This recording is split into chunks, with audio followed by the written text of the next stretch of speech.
But this is a franchise that doesn't have a lot of banners up for their successes. So it's just another mark to start including yourself. And as Thomas misses, a rebound by Darnell Jackson. QB, it's huge confidence. If they're 40-1 in this building, and the road to the NBA title comes through Quicken Loans Arena, they're going to carry a bunch of confidence into the second season. Mike, if you look at their team today, and if you're a fan out there and you have not seen them play a lot, remember now, Varejao was out today with a bad wrist. He's your starting power forward, and if Ben Wallace comes back, he might step ahead of Varejao. So two key people have not even played here this evening. Over 100, 101-77, so the Spurs will give up 100 in back-to-back games. George Hill out of IUPUI chases down the rebound with $1:25 to go. Well, everyone questioned him. The media, the people in the city, coaching staff, everyone challenged this team. How could you play Washington and Orlando the way that you did? Well, they answered the bell here to say.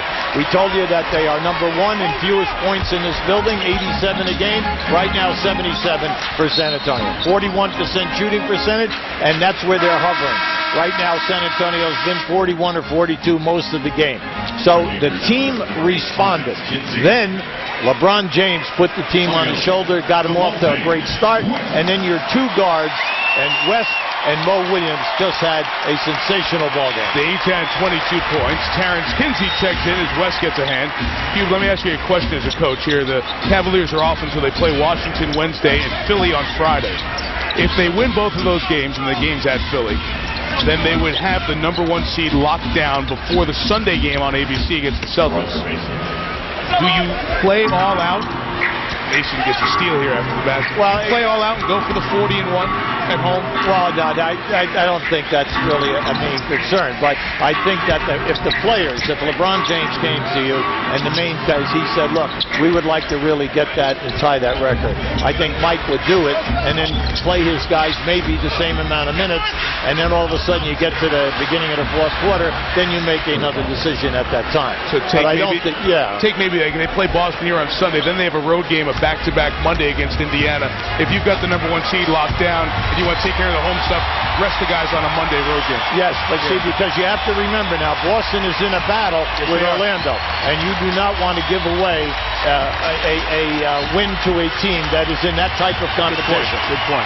Outstanding from the Cavaliers today.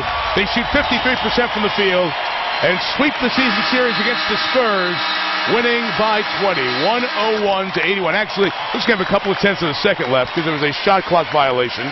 And Greg Popovich is walking down telling Michael Smith, I don't care about these 2/10 of a second. I'm going to go shake the hand of my old assistant, Mike Brown. There's a nice hug at midcourt with Pop and Mike Brown. 2/10 of a second left. We got to get the inbounds going and get everything done. Meantime, we're chatting away and saying goodbye. Now we're done. 101-81. The Cleveland Cavaliers beat the Spurs. Duncan with just 6 points and a very disappointing effort from the Spurs. 49-27 San Antonio, but Heather, LeBron James and company 37-1 now at home. Just so impressive at home. And LeBron, you guys had won 13 in a row. Then you lost 2 during that 2-game skid. What did you learn to help you get back to your winning ways? Well, we learned that we weren't playing our game. You know, defensively, we just wasn't in tune. We wasn't on the string like we usually are, and Washington and Orlando took advantage of that. So we wanted to get back to playing defense like we know how to play, and we did that tonight. As the team got back together, you had back-to-backs, then the day off yesterday. What did you tell this team to help them respond? Well, I try to show by example tonight. You can go out and say a lot of things to your teammates, but you got to go out on the court and show how you're going to make the difference. And I just came out in the first quarter and tried to make a good push at it and know that, I was serious about tonight's game and we had to get it. And you guys are now 37-1 at home. What is it that makes you guys so hard to beat in this building? Well, first of all, it's these 20,000 plus fans that pack this house every night when we're here. And, we just come out and just try to execute on both ends. And but we owe it all to our fans, man. They're unbelievable. Congratulations on the win, LeBron. Mike? Knows what to say, doesn't he? He knows what to do, too. That 18 in the first quarter set the tone for the whole game. Definitely did. LeBron James had 38, Delonte West and Mo Williams 22. Cavs' magic number for clinching the East is a couple. The Spurs tied in the loss column for the 3 spot now with Portland They'll play the Blazers Wednesday on ESPN. A lot more to come. The women's Final Four tonight on ESPN, and another game coming up here on ABC with the Mavericks and the Suns. With Hall of Famer Hubie Brown and Heather Cox and our great crew, Mike Tirico. Thanks for joining us. So long from Cleveland, the toughest place to play in the NBA. Cavs beat the Spurs, and we send you to Stuart Scott. Stu?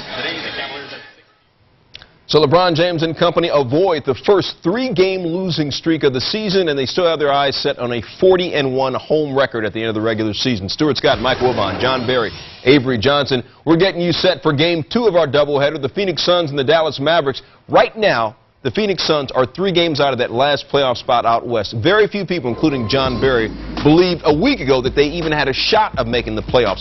Why is this game, this day, so important to Phoenix? It's critical because if Phoenix Suns win this game today, Stuart, they're only 2 games behind the Mavericks, and the Mavericks have a tougher schedule. Phoenix, they're playing most 9 playoff teams. The Mavericks have to play 4 out of their last 5 games against playoff teams.